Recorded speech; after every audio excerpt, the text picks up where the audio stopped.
Hi friends, welcome to my channel. This is Sivakoti ఎస్కేరావు.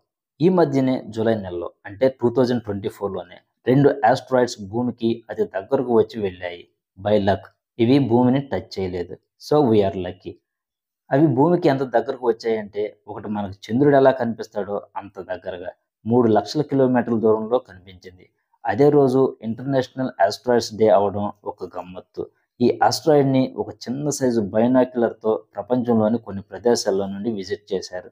ఆ asteroid అనేది చాలా పెద్దదిగా ఉండటం వల్ల అది ప్రకాశవంతంగా వెలుగుతూ కనిపించడం భూమి మీద నుండి చూశారు. దీన్ని మొట్టమొదటిగా ఈ సంవత్సరం అంటే 2024లోనే జూన్ 16న ఐడెంటిఫై చేశారు.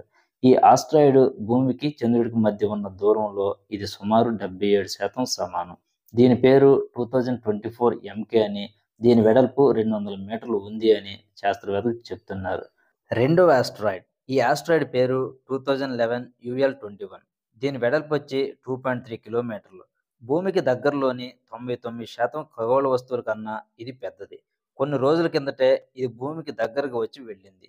భూమికి సమీపంగా ఉన్నప్పుడు అది మనకు 66 లక్షల కిలోమీటర్ల దూరంలో ఉంది.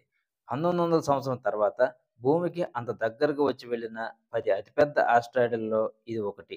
భూమికి చుట్టుపక్కల 20 మీటర్ల కన్నా పెద్దగా ఉన్న శిలాలు సుమారు 50 లక్షల వరకు ఉన్నాయి అని, అవి భూమి మీదకు దూసుకొస్తే నష్టం మాత్రం చెప్పలేమని శాస్త్రవేత్తలు చెప్తున్నారు. ఈ వీడియోపై మీ ఉద్దేశాన్ని కామెంట్ బాక్స్లో కామెంట్ చేయండి. ఈ వీడియో మీకు నచ్చితే లైక్ చేయండి. ఈ ఛానల్ని సబ్స్క్రైబ్ చేయండి. Thank you for watching.